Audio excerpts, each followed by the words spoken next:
Welcome everybody. Look, thank you so much for joining us this afternoon for the presentation. My name's Lawrence Underwood, work for FD Recruit. We facilitate this really as a networking group for you guys, a support group, and try and put on some interesting topics that you don't do every day but might want to learn a bit more. So today we've got Aaron Hemmington from Hawsons joining us, tax partner at Hawsons, and basically his presentation today is just it's a brief overview really of recent changes to the R&D Tax Relief Regime. It's not meant as a comprehensive lesson, it's a bit of an overview because there's never enough time, but if you want to know more, obviously it's specific to each individual, so you can contact him afterwards and kind of carry that conversation off, but it's just more of an introduction to the issues and getting you started on it as a bit of a support for you guys. So what I'll do in a second, I'll pass over to Aaron, but in terms of the presentation, he'll crack on with that. If you have any questions, because there's so many of you in there, it's difficult always to see who's got their hands up and talking over one another and all that sort of stuff. So if you do have questions, what I suggest, if you could just write it down in an email to me, there's a little chat function there. You can see at the bottom there, chat, just type it in there. And I'll try and address that at the end. And that saves people, you know, me not missing anybody out. So if you've got questions throughout this, just pop them over to me and I'll try and deal with it at the end. But for now, yeah, there's still a couple on that haven't got their screens on. Would be nice to see you. I know there's certain circumstances, maybe something's going on in the background, you can't. But if you can turn your video on, that would be great. Other than that, look, Aaron Hemmington, tax partner at Hawsons, welcome and thank you so much for your presentation. I'll hand it over to yourself. Hello everyone, thanks for attending. Just let me share my screen. Okay. Can everyone see that? All good? Yeah, perfect. Excellent. Right, okay. Yeah, so Aaron Hemmington, tax partner at Hawsons Chartered Accountants. I'm based in Northampton. We've also got offices in Sheffield and Doncaster. Hold on there, that's not moving properly, is it? The slides. Right, okay, yeah. So yeah, we're leading independent firm of accountants and business advisors. As I said, we've got offices in Northampton, Sheffield and Doncaster. Full service firm, so audit, accounts, corporation tax, income tax, all the kind of things you'd normally expect in the firm of accountants, but we've also got a strong focus on advisory services. And we're a member of an international network, which is called HLB, which is in the top sort of 10 or 15 of the international accounting networks. So we've got a quite sort of large reach in that regard. Okay, so today I'm going to talk about R&D tax relief, mainly sort of look at some of the changes that have been recently announced. But I will sort of start off by giving a little bit of an overview as to when R&D relief is available, before then going on to talk about some of those changes. So basically, when is R&D tax relief available? Well, it's only available to companies, and companies must aim to achieve an advance by the resolution of scientific or technological uncertainty. Now, when we're looking at whether there's been an advance, we're looking at whether there's been an advance relative to the knowledge that's in the public domain. So sometimes it is actually possible to have a situation where there might be a competitor company that's tried something similar, but if the knowledge on how to achieve the advance isn't in the public domain, then you still have to go through all the same resolution of uncertainties and things like that. And in that case, a project can still qualify. So really what you're going to be looking at is whether you've developed new tools, products or services using technology, whether you've tried to improve existing tools, products or services through technical changes, or whether you've experimented with new equipment or production techniques. So if you've been doing any of those things, it could be a chance that you qualify. So what is the relief that's available? Well, the level of relief that's available depends on the size of the company or the size of the group, if the company is a member of the group. So if a company isn't large, then the SME scheme applies, unless the R&D is grant funded, subsidised or contracted out. If the company is large, or you've got an SME with grant funded, subsidised or contracted out R&D, then the RDEX scheme will apply. RDEX stands for Research and Development Expenditure Credit. So when is a company or a group large? Well, it'll be large if it's got 500 employees and turnover of 100 million euros or a balance sheet total of 86 million euros. There are some other rules where you have to aggregate the headcount and financials of partner enterprises. They're called the partner enterprise rules. And basically, you've got a partner enterprise where one enterprise holds 25% or more of the capital voting rights in another. And if you have got a partner enterprise, you have to put that relevant percentage of, you have to take into account that relevant percentage of their headcount and financials when ascertaining if you exceed the large company limit. So if you had a company that owns 30% of your company, then that's a partner enterprise. So you then have to bring into account 30% of their headcount and their financials in ascertaining if your company is large or not. And if at the end of the day it transpires that the company isn't large, then it's treated as an SME. So what are the rates of relief that are due for SMEs? So under the SME scheme, historically, we've had an additional deduction that's been due equal to 130% of the qualifying expenditure. So just to look at that in simple terms, if you have qualifying expenditure of 100,000, then you would get an additional deduction from profits chargeable to corporation tax of 130,000. And if that claim created a loss, you are then able to either carry the loss back to the previous year or carry it forward, or you could cash it in for a tax credit equal to 14.5% of the loss. However, from 1st of April this year, unfortunately, the SME scheme rates have reduced. So the additional deduction's actually gone down to 86%. So if we're spending 100,000, we're only going to get an additional deduction of 86,000. And also if you're then looking at, if you've then got a loss and you're looking at surrendering that loss, the repayable credit has been reduced from 14.5% to 10%. So big reduction there. However, if your company spends at least 40% of its total expenditure on R&D, then you can still qualify for the 14.5% credit. Okay. On the other side, the RDEX scheme, which applies to large companies, has been made more generous. So historically, over the last few years, we've had an RDEC rate of 13%. That's increasing to 20%, 1st of April this year. However, the RDEC is an above the line credit, so it's actually taxed in the corporation tax calculation as an above the line credit, which means, taking into account we now have a 25% corporation tax rate, the effective rates of the relief is 15%. So it's still good news that's gone up. And also the government are looking at merging the SME and RDEC schemes, and that's likely to be from April 24, which will probably help to simplify matters quite a bit, because there are some differences between the two schemes, and it can be a bit overly complex and overwrought at times. So that could be a welcome change, but it may sort of coincide with a further reduction in relief that's due to SMEs, but we'll just have to wait and see on that front.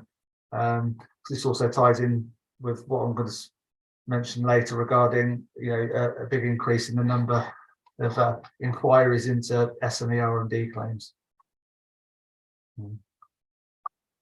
So what is qualifying expenditure? So historically, qualifying expenditures included employee costs, which would include salary, employer NI, and employer pension contributions.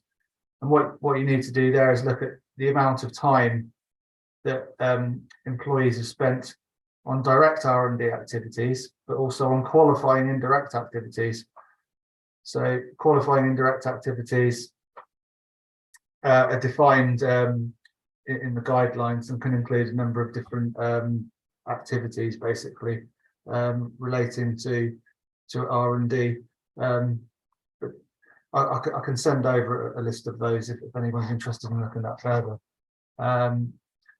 So then, you look at the percentage of time that's been spent on direct and qualifying indirect activities, and then you basically apply that to the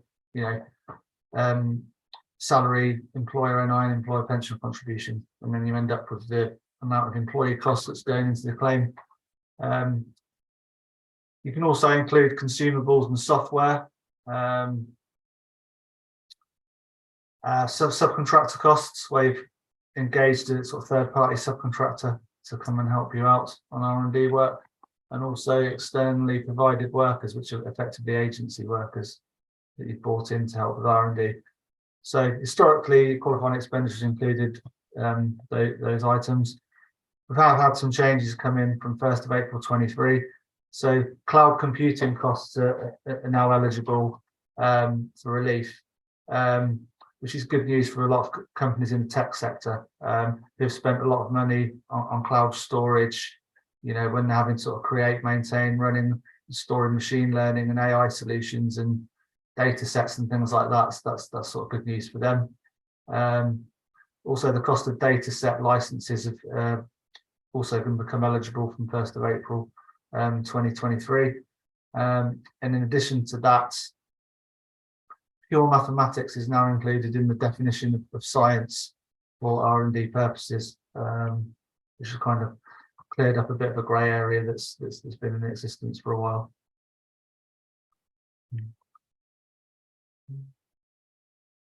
So I guess you've all heard that probably over the last sort of 10, 15 years, there's been a big increase in the number of claims companies, so to speak, that have set themselves up making R&D claims, and the revenue have been getting a fair bit of bad press, maybe for not policing the schemes as much as they could have done.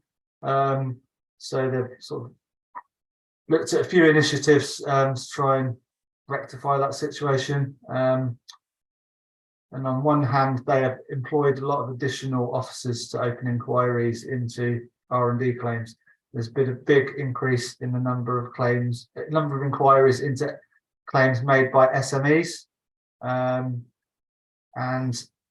in that regard, the revenue of tasked the unit called the ISBC unit. They normally deal with individual and small business compliance matters. They get involved in large volume compliance campaigns for the revenue. It seems that they've been tasked with opening a large volume of inquiries into SME R&D claims. You know, they've been given a bit of training and set to task in looking at a lot of R&D claims by SMEs. And there's been a fair bit of press about these inquiries in the last sort of couple of weeks. There's been a lot of reports about, you know, the aggressive approach of this unit and, you know, the knowledge of the unit. And this has resulted in the Chartered Institute of Taxation actually sent a 15-page letter to the Revenue last week, sort of setting out its concerns and giving examples of some of the correspondence that members have had with this unit and the concerns that they've got. So it's a bit of a hot topic at the moment. And we'll see how that kind of develops over the next few months, whether the letter that the Institute have written is going to have any impact and whether the Revenue are going to sort of change tack or not. Also going forward to seek to prevent abuse and fraud, the Revenue are looking at, well, bringing in rules, which means R&D claims can only be made digitally. I think a lot of firms have been making the claims digitally anyway, by the corporation tax return and submitting all the R&D disclosures and everything with the corporation tax return. But I think there were some people that were still sending in reports in the post and things like that, and things were going missing and things couldn't be tied up. So you can only now make digital claims, and the Revenue are going to require people to provide more detail when they're making the claims, to include a breakdown of the costs and a description of the R&D and why it qualifies, and they want everyone to use a compulsory additional information form for that from 1st of August 23.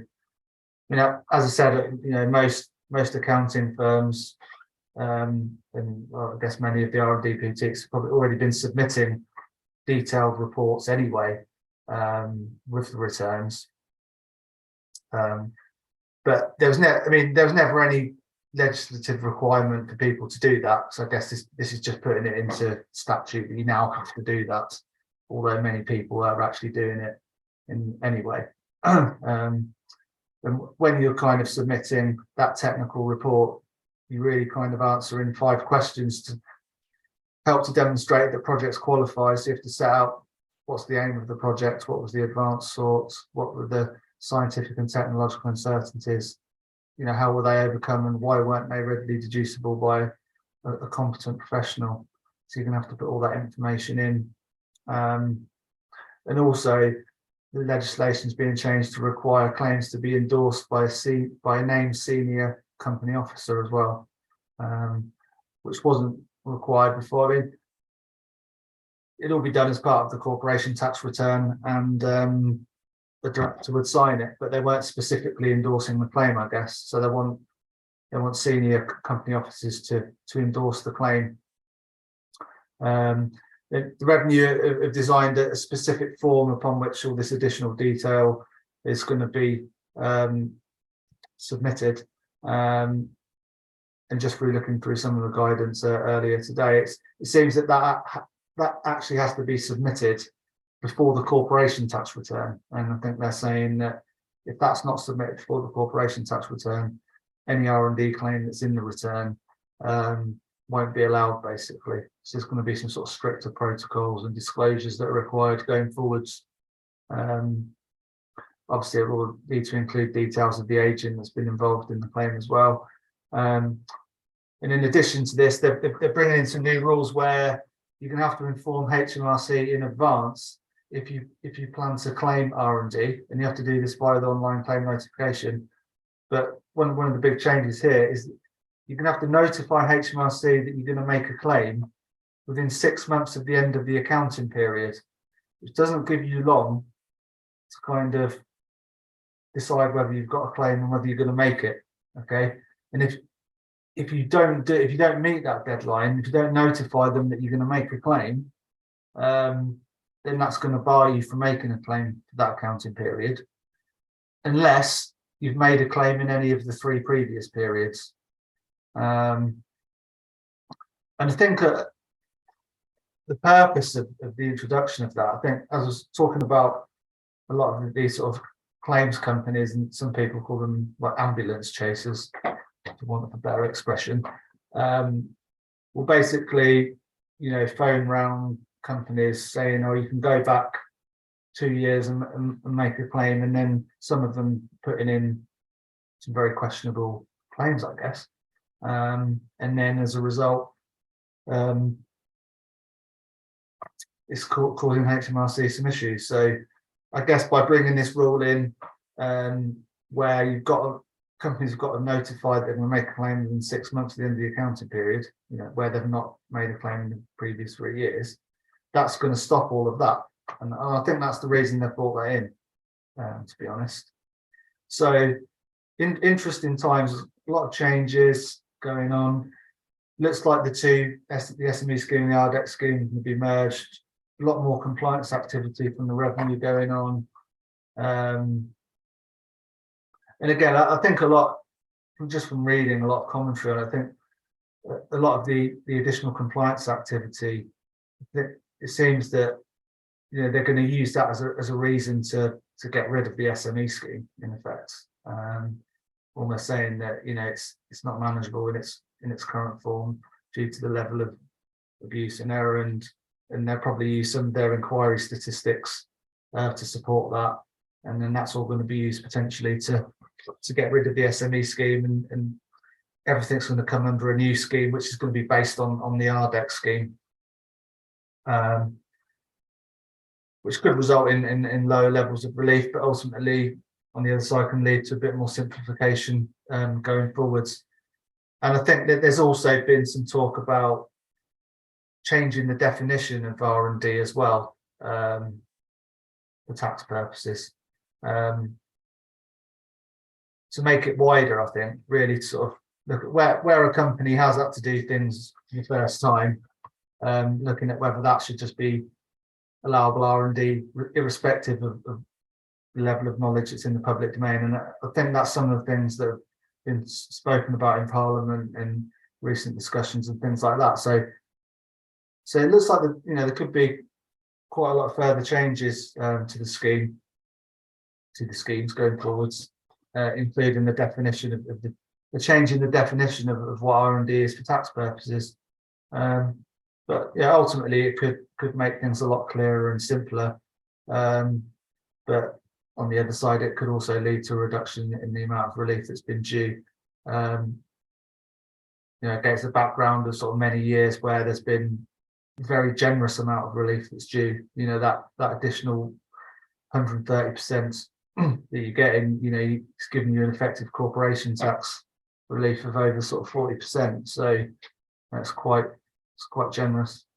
But it looks like those days are gone at the moment, unfortunately. So hope I've covered everything as regards to the changes. It's impossible to cover all the technical details and all the sort of nuances that exist. But if anyone wants to have a chat, discuss whether there's a claim possible or got any other queries, then yeah, absolutely happy to have a free chat with you to go through those. And obviously my contact details are there on the slide there. So thanks for listening, everyone. Many thanks, Aaron. Brilliant.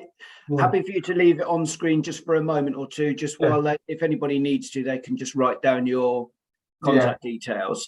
In the meantime, I have had a question from Paul who says, you can see it in the chat, but essentially a question on what counts for the 40% R&D. Is it all R&D spend or just qualifying expenditure? A chunk of our forecast spend will be the non-qualifying R&D, as we use non-UK based consultants, which I understand will not be qualifying from next year. Right. Okay. That's all right. Complicated issue. Yeah. To be honest, I've not fully digested what the Finance Act is saying on that. To be honest, but I would have thought there was a gut feeling it would be looking at qualifying R&D spend and whether that whether the total qualifying R&D spend is 40% of total expenditure, but that'd be something I'd have to look into, to be honest. Yeah. Not got to look at the detail. I think that's. I'll come back to that in a sec. I think that's the important part. But in the meantime, anybody else got any other questions based on what they've heard today? I mean, by all means, you don't have to raise an issue now. You can go directly to Aaron if you think it's just specific. Anybody got anything they want to raise now, or are we done in terms of the questions?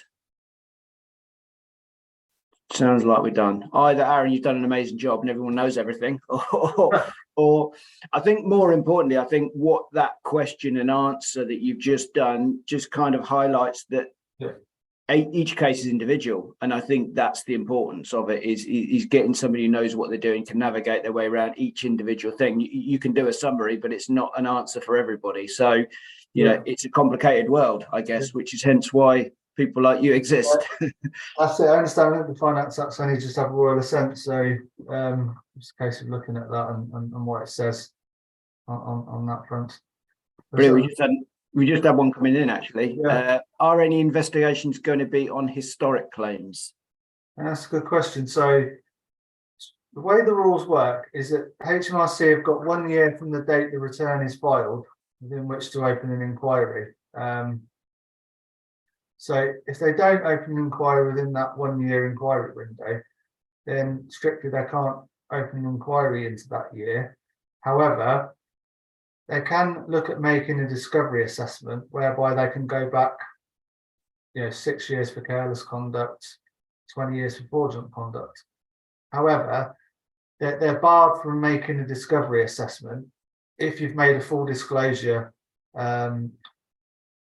in the corporation tax return computations in connection with the point that's at issue. So, if you've made a full disclosure of the R&D work that's gone on and you've set out the reasons why you think it qualifies in the technical report and you've submitted all your financial disclosures, then that is a defence against the discovery. And I haven't heard many reports about whether HMRC are going back to early years trying to make a discovery in relation to some of these inquiries they're opening and looking at the moment. So I think the letter the Institute wrote was 15 pages long and read through it. I can't remember that specifically being referred to. I think more of the discussion was where they're seeking penalties potentially, by asserting that people have been careless when they've made their claims. But I think there's been a lot of criticism that they're not actually interpreting the rules on the application of penalties and what is and what isn't careless behaviour properly. So yeah, but yeah, in theory it is possible for them to try and go back more than that 1 year. But if you've made a full disclosure, then you've got some defence. Brilliant. Yeah. Thank you. Any more at all? If not, look, I'll bring it to a close. Look, I suppose first off, thanks so much, Aaron. I appreciate your time and the presentation. Very useful for everybody. Now, you did a great plug at the start in terms of Hawsons and what they do. Essentially, they do everything, which would be remiss of me not to do the same, I suppose. Look, this isn't a sales platform, but look, obviously, FD Recruit, I do that. So I'm here to support my FD network. We've got other brands that do accountancy recruit, which do anything below FDs, you know, so finance managers, FCs, purchase ledger clerks, all that sort of stuff. HR recruit for HR stuff, and exec recruit, which do all the other board apart from FD. So if you need anything, give me a shout. I'm here. But like I say, it's not really a sales platform for me. It's more of a support group for you guys. And to that end, the slides will be available if you need them again. By all means, contact me or Aaron for them. After this, I'll send through a little survey. It's only 2 or 3 questions for you. Just, yeah, be honest. It'd be nice to know your thoughts on it. It's like, what can we do better? How can we improve it? The point of this is to support the FD network. So it's as good as you guys put in, really. So give us some feedback. It'd be, you know, important to improve things for us. Is it the right time? Is it the right format? Whatever it might be, let me know your thoughts as honestly as you can.